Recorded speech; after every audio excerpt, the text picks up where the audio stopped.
Уан дурч.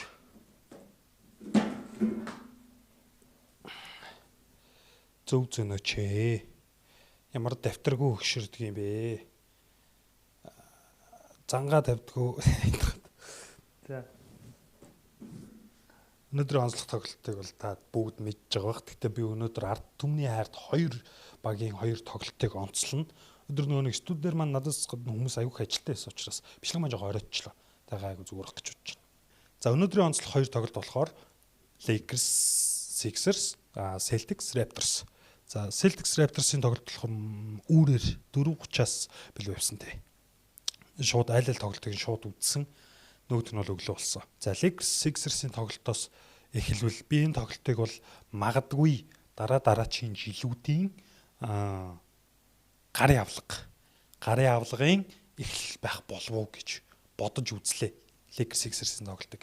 За яг гэдэг нь дундуур нь хэлнэ. Өнөөдрийн тоглолтын Sixers-ээс бол Edge Comp Max 2 бол үнэхээр алын урын хятад гэж гарч ирсэн. Тэр ч утгаараа тоглолтыг маш ирч хүчтэй эхлүүлсэн, гойж эхлүүлсэн. Тоглоомнууд нь за бараг л тоталсан болгоно л орох нь холгүй байла. Пол Жорж өнөөдөр сайн байсан. Эхний үеиг бол ялангуяа Maxi үнэхээр гангаа эхлүүлсэн, ирч хүчтэй эхлүүлсэн. За би нөгөө нэг Lakers Clippers-ийн тоглолтын дээр ярьжсэн нэг санаж байвал Lakers-ийн хувьд асуудал нь юу юм бэ гэвэл тоглооны олон сонголттой баг маш том асуудал юм байна гэж. Өнөөдөр тоглооны сонголтод Sixers-ийн хувьд бол Embiid байгаа. За нэгдүгээр сонголт нь мэдээж Maxi, Embiid, за тэгээд Paul George, Edge Comp гэдэг 4 хангалттай хэмжээний сонголтуудтай баг. За мэдээж Lakers ч гэсэн нөгөө талдаа тоглооны маш олон сонголттой тийм ээ. Гэхдээ өнөөдөр Lakers-ийн хувьд нэг олзуурхуштай сайн зүйл нь Embiid үнэхээр бүр би нөгөө өмнө нэг юм реакшн маягийн бичлэг оруулж байсан ш. Тэрэн дээр бүр бүтэн Embiid-ийг муулдаг штэ. Өнөөдрийн тоглолт бол бүр арай дэндүү. Өнөөдөр Embiid драмандаас баг 2 дахин их минут тоглосон. Тэгсэн ирнэ 5 самбар дутуу авсан. За тэгээ баг тоглохоо бүрээл алдсан. 3-аас 1-ийг ч оруулаагүй. Тэгтээ 6 шидсэн. Тэ хамгаалтанд бол бүр үнэхээр дэндүү арчиг. Энэ тоглолтод 2 багийн гарааны төвүүд хамгаалтанд бол үнэхээр хамгаалтын самбарт бүр үнэхээр гэмээр арай дэндүү тоглосон. Гэхдээ Lakers-ийн гарааны төв буюу Aiton-гийн ялгаа нь тоглоом дээр идэвхтэй байсан. Aiton өнөөдөр 100% товтлсон. Тэгээд энэ дээр бас том ялгаа гарч ирж байгаа байхгүй. За нөгөө талд болохоор Luka Maxi 2 бол айл талаас л өөдөөсөө авалцж тавилдсан бүр ингээд. За Лукаг бол угаасаа одоо лигт зогсоох урд шугамны хамгаалагч гэж байхгүй болсон. Тэгээд ч утгаараа өнөөдөр Edge Comp хэсэг очлоо. Доминик Барловч очижээ. За тэгэл Quentin Grimes ч очиж байгаа, McCain ч очиж байгаа. Янз бүрээр л үзчихэл байгаа юм л да.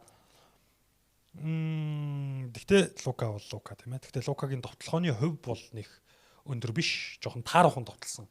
Алдаануудаа аваад яваад байсан. Энэ дээрээс нөгөө нэг яриараа яагаад гарын авлага вэ гэж өнөөдрийн шүүлт үнэхээр хатуу байсан. Баргийн алдааг үлээгээгүй. Нөгөө талаараа Лука Ривс хоёрын тэр нөгөө нэг алдаа авдаг тэр нэг байдал дээр маш хатуу хандсан. Ялангуяа Остин Ривст. Остин Ривсийн тоглооны хувь маш таар байгаа. Остин Ривс өнөөдөр маш муу байсан. Нөгөө нэг өөрийнх нь ур чадвараар авдаг алдаануудыг үлээгээгүй. Гэхдээ тэр нь шүүгч үлээгээгүй юм биш. Sixers-ийн тэгж алдаа хийгээгүй. Sixers-ийн энэ хамгаалалт магадгүй ирээдүйд одоо шай дээр хамгаалах тохиолдолд тийм ээ цаашдаа ингэж гарч ирэх юм алдааны ур чадвар өндөртэй тоглолцоор олон болвол тэднэрт хэрэгтэй Sixers-ийн хамгаалалт өнөөдөр тэр маш хэрэгтэй. Яаж хамгаалж ийнү гэхээр одоо Шейч бай, Лукач бай, Остин Ривс ч бай одоо хинч бай те Кейт Каниам ч гэдэг юм. Ингэж битээ наалдаж явж хагаад нэг мөргөхтэйгөө зэрэгцээд шууд гарын сөхөө дэше явдаг. Яагаад мөргөхтэйгөө зэрэгцэж чинь үгээр мөргүүлсэн хүн чинь контактаас ингээд гар биенээс салгах ч юм уу те дээр байсан гар нэг хальт ингэж доошо буух акшн дээр яг тэрхэн нэг секунд хүрэхгүй моментн дээр шууд дэше гарын сөхөж байгаа. Тэгэнгүүт өнөөдөр Sixers-ийн яаж хамгаалсан бэ гингүүд мөргөнгүүт нь шууд гараа хойно аваад ч юм уу те гэлс халаад мөргөхт нь хариу үйлдэл үзүүлээгүй шууд хойшоо зайгаа аваадсан. Тэр тэгхтэн зэрэгцээд эргэн тойрных нь хамгаалтанд тусалж исэн. Одоо яг дабл тим бол биш. Дабл хамгаалаад байгаа юм бол биш. Гэхдээ яг л тэр нэг акшн хэдэн талаас зэрэгцэж очивол Остин Ривс өнөөдөр тэр байдал маш тохгүй байсан. Тийм ч учраас Остон Ривс маш муу товтлсон. Алдаа хорлох ингүүл алдаа өгөхгүй гэсэн үг шүү дээ. Тэг яг Остон Ривс ийм муу товтлох олон өдөр байхгүй баг. Гэхдээ өнөөдөр шиг хамгаалттай өдөр бол баг өдөр болох баг. Остон Ривс өнөөдөр шиг хамгаалтын сул тал болж байгаа нөхцөл бол баг өдөр болох баг. Макси Эйжкомб хоёрын жижиг хөдөлгөөнүүдэд л хуурдал хамгаалтын мэдрэмж واخгүй те. Тэгэл алхам хоцрол яваад байлаа. Дээрээс нь хамгаалт нөхөх яаж байрших уу гэдэг дээр бол Остон Ривс Лука хоёрыг бол Макси бол өнөөдөр үнэхээр шийтгсэн. Нөгөө талдаа Sixers яаж хамгаалж ирсэн бэ гэвэл ийм бариллаа авцсан тохиолдолд маш юм шигүү хамгаалж ирсэн. Ерөөсөө л ийм 5 тоглогч ойрхон хоорондоо маш ойрхон зогсож ерөөсөө л бөмбөгтэй тоглогчийг аягүй тийм дарамтанд хамгаалж ирсэн. Тэрийг юун дээр сул тал болгож алдаад байгаа гэхээр хамгаалтын байрлалаа эзэлж амжаагүй тохиолдолд бол Лука Ривс хоёр бол тэрийг бүтэн сул тал болгож байгаа, бүтэн олзолж байгаа, бүтэн шийтгэж байгаа тий. Тэр шийтгэхэд тус болж байгаа нэг зүйл бол Эмбид би дөрөв хэлсэн Эмбид хамгаалтанд үнэхээр унхаагүй байсан. Ерөөсөө ингээл хэнийг авах гээд байгаа юм ч мэддэхгүй, аль юм ариаг хамгаалах гээд байгаа юм ч мэддэхгүй юм. Эмбид бол үнэхээр тэгээ Лука Ривс хоёрын ялангуяа Лука Леброн хоёрыг өнөөдөр бүр ингээд олцсон болсон. За сэлгэнээс гарч ирж байгаа тоглогчд дээр Jackson Hayes. Би Jackson Hayes тэр нэг юм анзаарсан. Jackson Hayes Pelicans тогтоож Lakers дээрээс эхний жил мэлдэж ийм айгу омглон байсан юм нэг юм. Талбай тэр дайлжгар те хүнтэй муудуул муудчих галтай юм сагсуу байсан. Энэ жилээс харагдж байгаа юм нь Jackson Hayes айгу юм дөлгөөхөн юм nice guy болцсон байлээ. Одоо юу гэдгийг эсрэг багийн тоглогч уунуул татаж босгодог ч юм уу те. Эсвэл алдаа хийгээд өөр дөр нь алдаа хийсэн ч нөгөө тоглогчтойгоо юм ийдэг харьцаатай ч гэх юм уу те. Юм айгу юм зөв төлөвшөлттэй ч юм. Аяа гоё хандлагатай болцсон байлээ. Харин Sixers-т нэг Jackson Hayes явж ирсэн нь Доминик Барлов байсан. Доминик Барловыг ер нь мэднэ л дээ нэг юм. Одоо өнөөдөр жишээ нь харахад ингээд нэг юм 10 тоглогч харах гээд нэг юм опши хардцтай харж байгаа. Тэгэнгүүл тэнд Барлов л ганцаараа ингээд нэг юм сагсалцаалаа байхгүй. Юу ч болсон ингээл те. Ингээл сагсалцаалаа. Айгүй залуу насны ч юм уу бүм мэд одоо. Айгүй нэг юм талбай дээр тийм. За сэлгэнээс Lakers-ийн сэлгээ бол өнөөдөр бүр маш тааруу байсан. Өнөөдөр Vanderbilt тоглосон нэрээ. Vanderbilt-ийг тоглож байгааг үгүйсээ баг хинж мэдээгүй. Тайлбарлагч нь хүртэл Vanderbilt талбай дээр биш гэсэн. Тэгээд нэг юм хэсэг хугацаанд байж байгаад бүр төсөрчсөн байлээ. Яаж хамгаалахыг баг дохиог байхад үсэрч мөсрээд л те. Тэгээ нэг 3 шидсэн. Тэгээд суусан дөө Vanderbilt нэг холигтой тоглоог. Холигтой олон минут тоглоог. Sixers-ын сэлгээд авгүй байсан. Jared McCain дөрөнд дурдсан Quentin Grimes хоёр холын шидэлтүүд нь унаагүй болохоос биш ер нь айгүй их тийм доош атак хийж тоглож ирсэн. Тэр нь цөөхөн идчихсэн айгүй дайж өөр нөлөөтэй байсан. За Andre Drummond бол түрүү хэлсэн Embiid-ээс илүү зүтгэлтэй, илүү үр дүнтэй байсан. 11 оноо 12 самбар. Тэгтэл Embiid бараг 2 дахин их минут тогссон 7хон самбархгүй. Embiid 4-р үед бүр Остон Ривс 4-р үечлэлт ер нь тоглолтын турш юм жижиг тоглогчийн өдөөс гарчаад ерөөсө шахаж авахгүй нэг ингэж нэг түлхчээд тэг дундаа шийдэдэг байгаа байхгүй. Тэгэл ингээл доор байрлалын давуутай өдр болчоол дээшээ ингээл тохоол дуусгачих юм дээр сонин цацаал тэр нь алдаадчих шигтэй юм бид өнөөдөр мэддэг. Ер нь энэ үйлрэл. Lakers 2 дугаар үед 2 дугаар хагаст 11 оноо илүү авч 4 оноогоор очиж байгаа.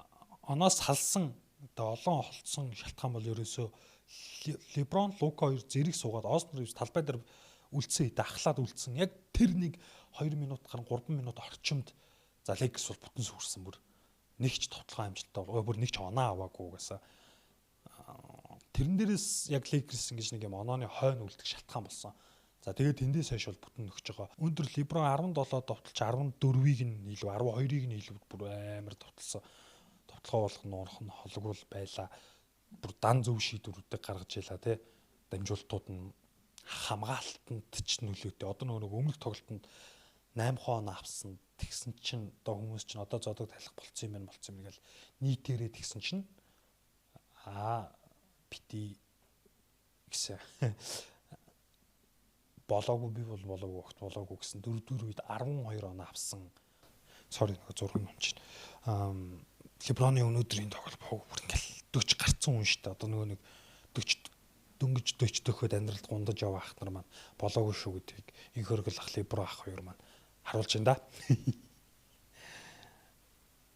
Lakers-ийн өнөөдрийн тоглолт юу засах хэрэгтэй байгаа вэ гэвэл Vanderbilt-тэй дахиад би Clippers-тэй тоглолтын дээр хэлсэн. Vanderbilt-тэй дахиад өшөө талбай дээр гарга. Одоо энэ үнэ нөгөө нэг талбай дээр эргээд тасуулаад. Тэгэхгүй бол хамгаалт хэцүү байгаа шүү дээ. Хамгаалт стил хэцүү байгаа.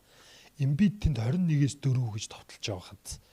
Тэр одоо ингээд 4 онооны илүү байхгүй. Тэгэл өөрөөсөө одоо Лукаг биш юмаа гэхэд Austin Reeves-ийг хязгаарлах баг зөндөө байгаа.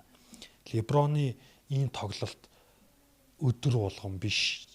Тэгэхээр товтлогоогоор уралдаад иж болохгүй. Энэ тоглоомонд товтлогоо ялахгүй, зөвхөн товтлогоо ялахгүй. Энэ тоглоомонд хамгаалт ялдаг юмаа гэдгийг жишээлбэл сүүлийн 2 тоглолтноос Warriors харуулж байгаа. 2 тоглолт нь нийлээ 187 оноо алдсан. Тэгэхээр ийм хамгаалттай байгаад ижилхгүй Vanderbilt-ийг одоо ишүү олон минут тоглоулмаар байна.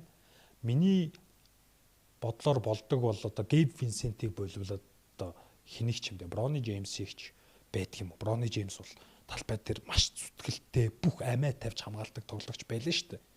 За тэгээд нөгөө нэг адуул теоро тэр тоглогч байна бас. Gabe Vincent-ээс илүү олон минут тогломоор байгаа хгүй ер нь. Тэр тоглогч гэсэн ер нь хамгаалт нь бас л бүхний зориулдаг хүн байлаа. Жохоо олон минут тоглоод одоо нөгөө нэг ах нараасаа үс сонсоод ирэхээр чинь тэр хүний чинь мэдрэмж гайгүй болчихно шүү дээ. Тэгэхээр хамгаалт нь зүтгэлтэй байна гэдэг чинь өөрөө маш том давуу талхгүй. Тэгэхээр одоо тийм арьсны өнгөтэй хүн зүтгэлтэй байж таарна л та ер нь. Тэгэхээр Lakers ийм асуудлууд байна. Sixers ямар асуудал байгаа вэ гэвэл Embiid. Тэгэл болоо. Sixers-ийн асуудал бол Embiid. За тэгэл болоо. Embiid-ийг одоо үнэтэй байгаад ирнэ. Одоо гайгүй үн хүрхөө тэгвэл зарчвал те. Embiid-ийг ч тавахгүй л гал. Фэнтези дээр ч авахгүй ч те. Фэнтези дээр цэлцгорахгүй ч. За тэгээд өнөөдөр Lakers Sixers-ийн тоглолт нэг иймэрхүү байла. Би нөгөө no sleep явж байгаа болохоор жоохоо юуг замраагүй ярьсан байж магадгүй шүү уучлаарай. За тэгээд дараагийн тоглолт руу гараа. Дараагийн тоглолт бол Celtics Raptors. Celtics бол шидэл дээр амьдарч шидэл дээр өхнө гэдэг баг нийт товтлооны талаас илүү 3 шидэлт байдаг. Өнөөдөр яг л тийм байсан. Нөгөө талдаа Raptors-ийн нийт товтлооны 4-1 нь л 3 шидэлт байсан. Celtics-ийг яг л Celtics сүүлийн олон тоглолтод хожижсэн. Сүүлийн 6 тоглолтын 5-т нь 7 тоглолтын 6-т нь л хожижсэн байгаа. Тэгэхээр Sixers энэ тоглолтуудад яаж хожиж байна? Бас өнөөдөр яаж хожив гэвэл шидэлтээрээ мэдээж нөгөө талаараа Jaylen Brown-ы баг манлайлж сурсан явдал хизээ дамжуулах уу, хизээ өөрөө товтлох уу гэдгийг маш сайн сурсан. Тэгээд эхний хагаст бол Derek White, Peyton Pritchard хоёр маш сайн байсан. Энэ хоёр маань эргээд форм олчлаа тий. Энэ хоёр өнөөдөр сайн байсан. Ерөөсөө юу байхгүй штэ. Элдв хүн гахаад энэ товтлогоог нь яаж хамгаалах уу гэмээр нэг тийм багийн тоглолцоод байх юм байхгүй. Ерөөсөө л бөмбөг шилжин бараг л бүх тоглогчдыг товтлогоонд оролцуулна. Бөмбөг хурж биш шүү. Одоо бөмбөггүй заслаан дээрээс ч юм уу те дагаж гүүх, зөрж гүүх одоо те маш идэвхтэй тавлаа ингэж гүдэг. Тойрол гүүгээл явж байгаа л тэгэл Peyton Pritchard юм уу Derek White шийддэг ийм сакс яваад байгаа.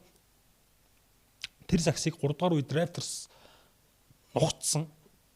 Оноог нь барьсан 4-4 эхлэлд илүү гарсан бүр тэр үеийн Raptors-ийн сакс яаж явж байгаа вэ гэвэл ерөөсө цогсоо цайгүй хурдан довтлохоо Raptors ерөөсө энэ үйлрэл бүтэн тийм байгаа.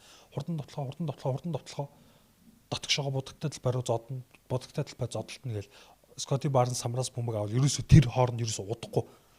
Урагшаа гарсан хүн байвал шууд тийшээ өгнө. Тэр хүн сул байна уу, хүнтэй байна уу ямар ч хамаа байхгүй. Тэгээ тэр хүн аваад будагтай руу довтлно. Тэгээ довтлож байгаа нөхцөлд хизүү байдалд орсон уу ерөөсө хамаа байхгүй. Гол нь довтлно. Тэгээд довтлохооны самраа авна. Ялангуяа яагаад тэгж байгаа вэ? Өнөөдөр Celtics-ийн өдөөс төвийн асуудалтай баг. Нэмэс Quetta-гаас өөр төвгүй байгаа баг. Тэгээд тийм багийн эсрэг бол бүр ялангуяа аль болох олон довтлж олон довтлохооны самар авъя гэж 3 дугаар үе болон 4 дугаар үе эхлэл тоглосон. Тэр нь бүтсэн.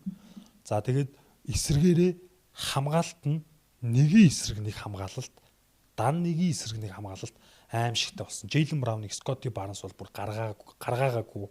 Тэгээд тэр яг барьж байгаа нөхцөлд бол Peyton Pritchard, Derek White хоёр хоёулаа амрах хэрэгтэй байсан. Anthony Simons тоглосон.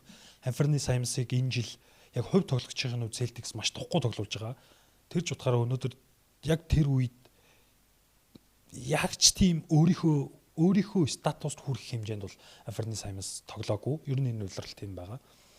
За тэгээд яг тэр агшин Raptors ч нөө тоглооны олон сонголттой Ingram байна, Scottie Barnes байна. За тоглооны бөмбөггүй шилжиж чадвал Jakob Poeltl байна, Emmanuel Quickley байна. Сэлгэнээс одоо тэр энэ үйлрэл сайн байгаа. Jalen Sheed байна те. За тэгээд Corin Murray Boyles байна. Маш олон сонголттой байгаа. Тийм ч учраас rotation ингээл ойр ойрхоо өөрчлөөл ерөөсөө бүр цогсоо зайгүй нүдсээр байгаад дөрөвдүгээр үеийн эхлэлд оноо илүү гарсан. Бүр талбай дээрээ за тэр уур амьсгал бол бүр маш аимшигтай байсан. Celtics-ийн хүнд цохилтонд бараг орсон болов уу гэж бодож байна. Тэгтэл дөрөвдүгээр үеийн эхлэлд тэгээд оноо илүү гарсан байхад юу болсон бэ гэвэл нөгөө нэг ихний агаас талж идсэн. Derek White, Peyton Pritchard хоёрыг зогсож чадаагүй. Манай хоёр бол зүгээр дураараа шидчихсэн. Бөмбөг залж байгаа л нэг алхмын илүү гарвал тэрийг ашиглаж гураас шиднэ. Эсвэл тэрнээсээ давууга ашиглаж нөгөөх нь рүү өгөөд нөгөөх нь гураас шиднэ те. Ерөөсөө л одоо тэр нөгөө нэг юг цогсоо зэгүй ботготой талбарууд араад Raptors-ийн. Тэгээд тэндээсээ тоглооны самбар аваад ингэхийг яагаад ихний хагастай ч юм хэрэгжүүлж болоогүй юм бэ гэвэл хэрэгжүүлсэн юм аа үгэн. Гэхдээ Celtics энэ үйлрэл самраас бөмбөг авалтаар ихний 10 дотор байх байлгүй баг тийг санаж байна. Яаж самбар авж байгааг үл тавуулаа ботготой руу самбар руу зүтгэж байгаа. Одоо бараг 3 тоглогчин шахаал үлдсэн хоёр нь үсрээл те. Одоо нөгөө нэг gang rebound бүр ингээ багаараа нэгхэн бөмбөг авахын тулд багаараа тэмцэж байгаа. Тэгээд Raptors-ийн тэр тогт ихний хагаст болоогүй. Хоёрдугаар хагас ялч нөгөө нэг rotation-ы асуудал дээрээс Raptors давуу тал гаргасан. Өнөөдөр Raptors тэгээд тэр нөхцөлд ямар сул тал харагдж байгаа гэвэл яг л нэг чистний найруулагч дутж байгаа. Тэр нь RJ Barrett дутж чинь гэсэн үг. Тэгээд RJ Barrett ороод ирвэл асуудалгүй байх гэж би хувьдаа бодож байна.